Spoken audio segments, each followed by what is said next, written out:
প্রশ্ন। আসসালামু আলাইকুম শেখ। ওয়ালাইকুম সালামতুল্লাহ। মেয়েদের চাকরি করার ব্যাপারে অনেক আলেমরা নিষেধ করে থাকেন, কিন্তু মেয়েরা যদি একদম চাকরিতে যাওয়া নাই হয় তাহলে মেডিকেল ক্লিনিক, আমাদের মা বোনদের সেবার জন্য পুরুষ মানুষ নিয়োজিত থাকার বিষয়টি তাহলে কিভাবে সমন্বয় করা যায় ইসলামের সাথে?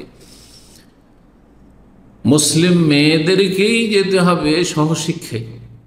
আর দেশে অমুসলিম আছে, সে অমুসলিম মেয়েরা নার্স হবে, অমুসলিম মেয়েরা সেসব যেখানে সহশিক্ষায় আপনার বা একসাথে চাকরি করে সেখানে আপনার কাজকর্ম করা হচ্ছে হাসপাতালে, সেখানে অমুসলিম মেয়েরা, তাদের সংখ্যা আপনাদের যেতে বেশি, তাদের সংখ্যা আপনাদের যেতে বেশি।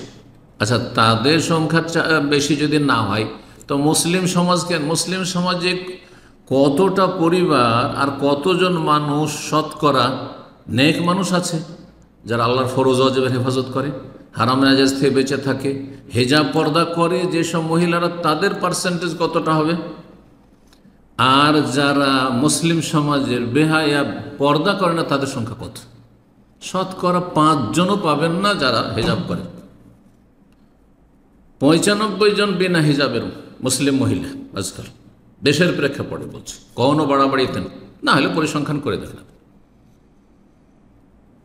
দুনিয়ামুখী যারা দুনিয়ার শিক্ষায় শিক্ষিত, যেমন ছেলেদেরকে করতে চায় মেয়েদেরকে করতে চায়, এদের সংখ্যা একদিকে রাখেন কতটা হয় শতকরা।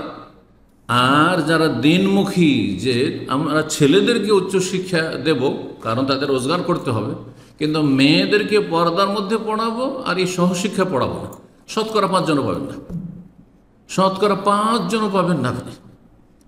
তাহলে এই যে মুসলিম সমাজের 95 জন বেপর্দায় পড়ার জন্য প্রস্তুত, তাদের বাপ মা পরিবার পড়াবার জন্য প্রস্তুত, এদের মধ্য থেকে ডাক্তার হোক, মুসলিম ডাক্তার, এদের মধ্য থেকে আপনার নার্স হোক, এদের মধ্য থেকে এমন কিছু লেখাপড়া তারা করতে আছে, বলতে হবে না তাদেরকে, তারা সহশিক্ষা এবং একসাথে চাকরি বাকরি করা তারা সাদরে বরণ করে নিয়েছে। আপনি একজন আল্লাহ ভীরু, ফরজ ওয়াজিব আদায় করেন, হারাম নাজায়েজ থেকে বেঁচে থাকেন, সহি আকীদার অনুসারী, আর আপনি দিন শিখছেন, দিনের উপর আমল করছেন, আপনাকে গিয়ে ডাক্তার সাজতে হবে, আপনার মেয়েকে ডাক্তার বানাতে হবে, আপনার মা বোনদেরকে নিয়ে যেতে হবে ওই একসাথে চাকরি করার জন্য? না, মোটেই না। আল্লাহকে ভয় করুন, হারাম থেকে বাঁচার চেষ্টা করুন। জি, হালাল জায়গাতে আল্লাহ রুজি রেখেছেন। এবং আমি সবসময় একটি কথা বলি, মেয়েদেরকে রোজগার করার জন্য আল্লাহ পয়দা করেননি, কোনো দলিল পাবেন না, বরং আল্লাহ যে জন্য পয়দা করেছেন তার নির্দেশ দিয়ে ওয়াকারনা ফি বুয়ুতিকুন্না, তোমার বাড়িতে অবস্থান করো, বাড়িতে তোমাদের অনেক ডিউটি আছে। আজকাল অশান্তি আর তালাকের একটি মুখ্য কারণ হচ্ছে যে মহিলারা চাকরিও করবে, আর চাকরি করে আসার পরে ও স্বামী অপেক্ষা আছে, পাকশাক করবে তো খাবে বাবু, আর যদি সেখানে বলে যে শেয়ার কর্মার সাথে, আজকালকার যেমন মহিলারা করছে যে আমি কেন পাক করবো একা একা, আমিও চাকরি করি তুমিও চাকরি করো, সুতরাং দুইজনে একসাথে পাকশাক করবো, তখন লাগলো স্বামী স্ত্রীতে ঝগড়া দ্বন্দ্ব আর মারপিট হয়ে তালাক হয়ে গেল। এটি হচ্ছে।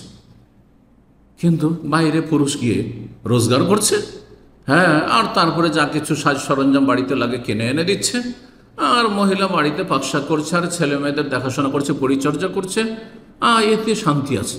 বাড়িতে যখনই স্বামী আসছে, পুরুষ আসছে, তখন খাবার দাবার প্রস্তুত রয়েছে, বাড়ি প্রস্তুত হয়েছে, বাড়ি পরিষ্কার পরিচ্ছন্ন হয়ে রয়েছে, যথেষ্ট।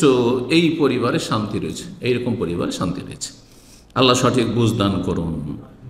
ভালো মানুষদেরকে গিয়ে মেডিকেলে পড়তে হবে, আর তাদেরকে নার্স হইতে হবে, আর তাদেরকে আপনার ফার্মাসিস্ট হইতে হবে, কোনো প্রয়োজন নেই। শেখ সালিল ফৌজান খুব ভালো কথা বলেছেন।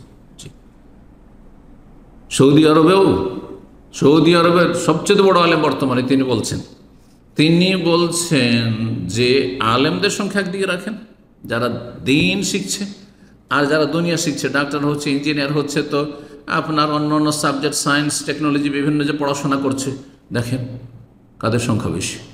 যারা দুনিয়া পড়ছে তাদের সংখ্যা, দুনিয়ার লেখাপড়া যারা করছে তাদের সংখ্যা বেশি। তাহলে আপনারা সামান্য কয়টা হাতে গোনা দিনদার মানুষ, আপনারাও যদি দুনিয়ামুখী হয়ে যান, তাহলে ইসলামের খেদমত কে করবে? আর ইসলামে শিখবে কি, আর ইসলামের প্রচার কে করবে?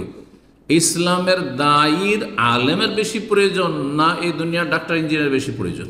চিন্তা করুন তো দেখি।